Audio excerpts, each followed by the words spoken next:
So I just got back from Rome. This is my first time I have flown internationally, and I just thought it would be fun to share some healthy habits that I have while I'm traveling because I know for a lot of us, summer is coming up soon and we're traveling, or even when we have those weekend trips when we go away to something.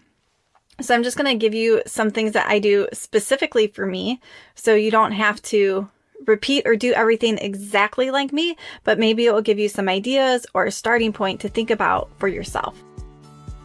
Hi friends, and welcome to the Healthy Beyond 40 show. I'm Michele, mama 4 and military wife, and I'm passionate about helping women get healthy from the inside out so they can feel better and live their best life. Do you feel like you're struggling to lose weight and get in shape?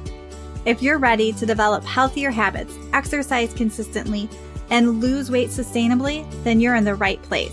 I combine my expertise from my doctorate in physical therapy to my experience as a health coach, personal trainer, and yoga teacher to bring you actionable steps for a healthy lifestyle. No magic pill here, so lace up those shoes and get moving. All right, so let's get started and let me tell you a little about my trip.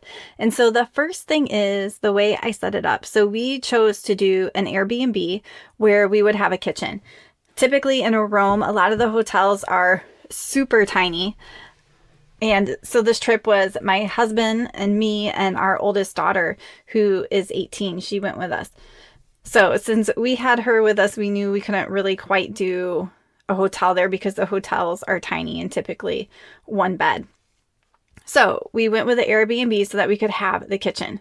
So this typically meant that we had breakfast at the apartment. And so we would just have simple things. So there was a small supermarket where you could get fruits and vegetables, meats and packaged foods.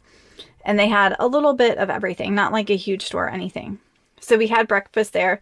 For me, I typically had an apple with peanut butter.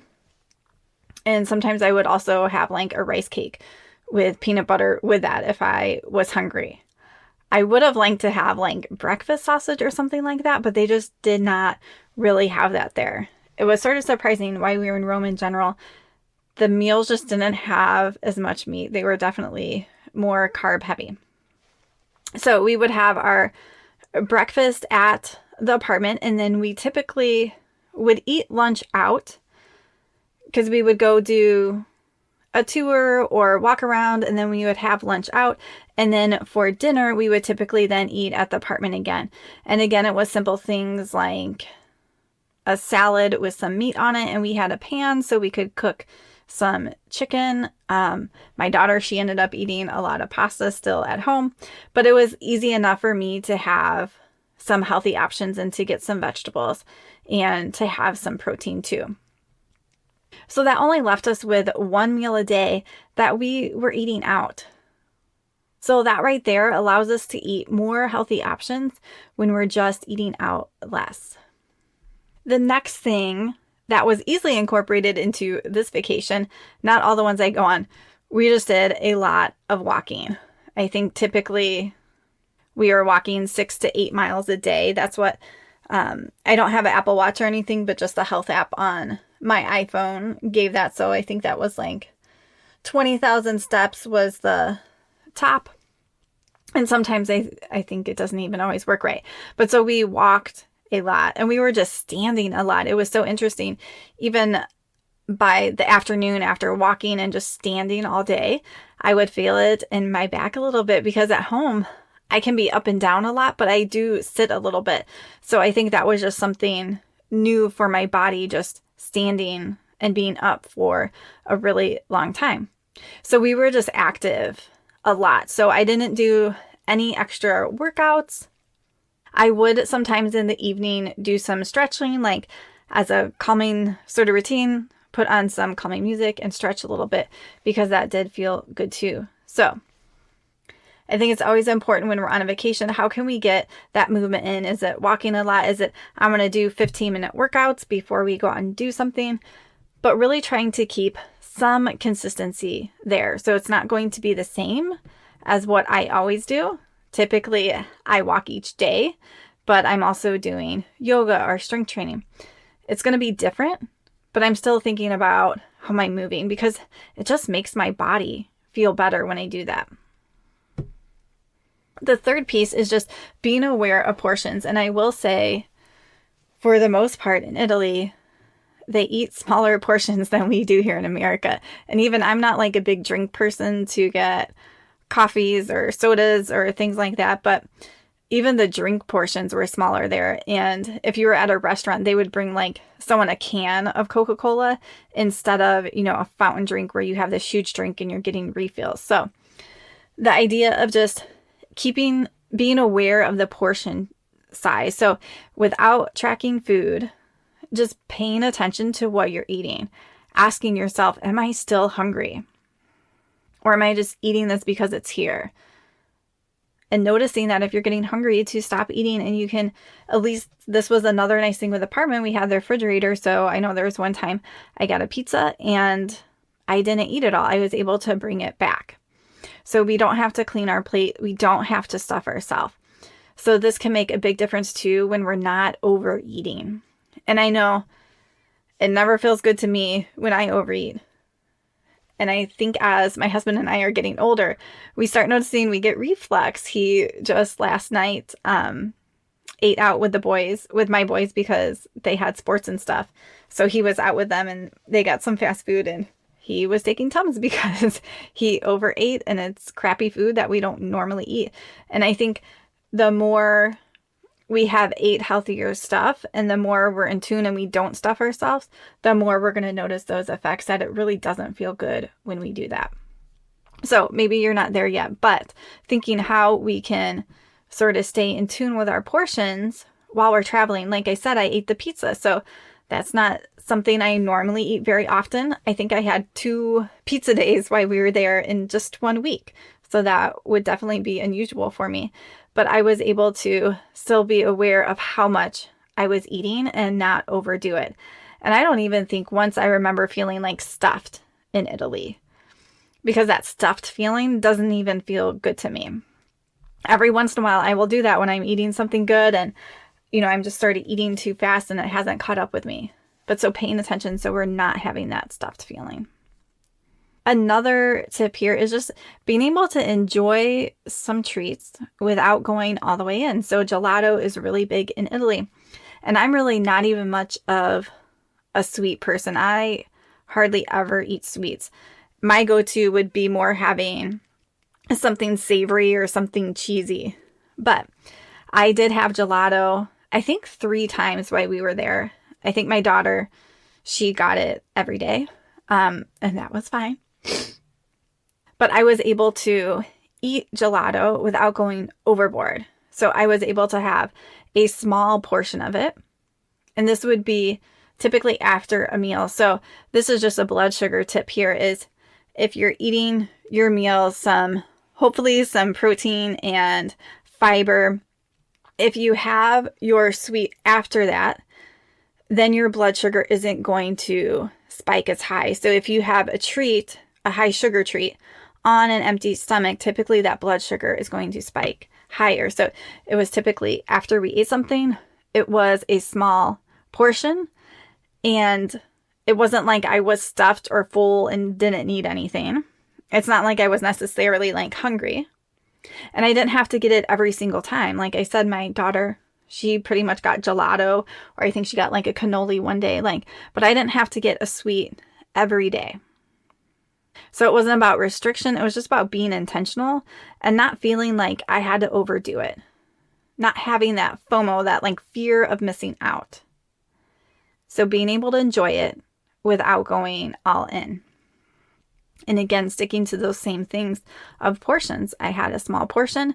One time we got this really cute gelato that came in a lemon. So they had like scooped all of it out, and it was like a huge lemon and stacked up double high. And then the other lemon was on top, and I just split it with my daughter because, it would be way too big for me. I don't need that much. And that worked really well. Another thing I really try to keep well is having a little bit of an evening routine. And especially for me, I'm just someone who needs a good amount of wind down time before I go to bed. Not everyone is like this, but I know this in myself that I need some time to unwind. Most nights I normally have a cup of tea at home, like chamomile and lavender tea. So I still had my tea. I had that time to slow down. I typically do like a 5-minute prayer with an app called like a daily examine. So it just helps you to prayerfully examine your day just really quick.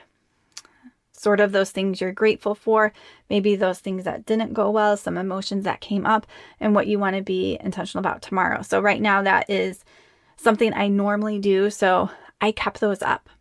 So it wasn't anything long or complicated. And like I said before, some nights I would also just turn on some soft music and do some stretches because my body was a little achy just from being up more than it normally is.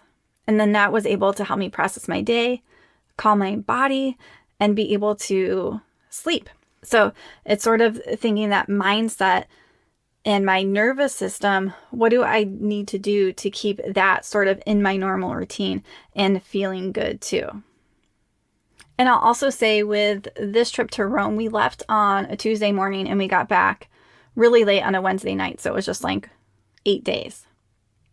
But obviously we had 2 very big time changes going there and coming back. And normally if we go on like a week vacation, I'm like right back into what I normally do. But when we came back this time, Thursday, I was just exhausted, like brain foggy, couldn't even like think right. So I did a walk that day, but I didn't work out. And Friday, I felt like I was coming around the corner a little bit better. But I just waited till Monday to actually start my workouts. I did do walks, and on the weekend, we started doing a landscaping project, so that was sort of like a physical strength workout. But I gave myself that little bit of grace period too to still get movement, to still do those things that feel good, but not quite back into my program. And when I started on the Monday, which was yesterday as I'm recording this, I hadn't done strength training for almost a couple weeks. So that's like really long for me. So I took it easier because I'm like, I don't want to be super sore. So if you take 2 weeks off, sometimes even a week, and you sort of jump back to right where you are, you can almost push yourself to do that, but it's going to leave you super sore. So this week I'm just sort of taking it back gently, but I'm building that consistency, getting back into my normal routine. Like Monday I do strength training. Today's going to be a yoga day, and it keeps switching the rest of the day, and I'm keeping up with my walks. So getting back into that normal routine when you get back. And so normally, like I said, if it's just a normal stateside vacation, you know, that's a Monday to Saturday or something like that, I would get right back to it. But I knew my body needed a little bit more time to recover from this big trip. So I encourage you to think about if you're going to travel, or if you have weekend trips, or even holiday get-togethers or work events, whatever that may be, is really thinking about how you can be intentional. How just because you're doing those things doesn't mean you have to give up on your healthy habits that you have. Or it also doesn't mean that you need to keep pushing off starting a healthy habit because you know you have these things coming up. And this is really where what I do with clients and really making sustainable changes is different from what the diet culture tells us, right? We have to follow keto. We have to follow all these things. We have to be super strict. And a lot of times that just doesn't go with life. It doesn't fit when we travel. And then when we come back, we feel like a failure. So being able to be intentional before you go on a trip, have some simple habits that you want to stick with, have an idea of how you might have some movement or exercise in there, and not think about perfection, but think about how you can have these healthy habits that really are sustainable. And a lot of times there's some mindset work that has to go on. You know, for example, with the sweets, it might be really hard for someone to like say no to sweets. Like I was sort of saying, I had it a few times. Like it really wasn't a big deal if my daughter got a sweet and I didn't. Like I really didn't feel an urge. But for someone else, there might be a pretty big urge there. So there might be some mindset and some deeper work to do around those things. So maybe for that person, if they haven't done that yet, maybe they are going to have a sweet every day. Maybe they're going to try to keep it to a smaller portion. So we're all on different parts in our journey. And our lives are all different. So there's going to be different steps and different things that each person's going to do. There is not a cookie cutter. And I encourage you that if you need some extra support along your health journey, to reach out for me. There's a free link in the description where you can just set up a free call with me to find out if we're a fit. So I'll be able to get to know you and maybe see those things you can work on, and you'll get to talk to me and see if that really is a fit for you. So it's no pressure. And I also offer a 10% discount for military, for teachers, and police force. So if that's you and you know having support would make a difference, and maybe it's something that you haven't tried. I don't know how many people I talk to, whether it's for coaching or even going to counseling or getting support in different areas of their life. It's like the last thing they want to do is to get someone to help them. But that's usually when someone can get in there and see these things that you can't do. A lot of times that's what starts creating that momentum going forward. All right, friends. So keep on moving, and I hope you have a great day.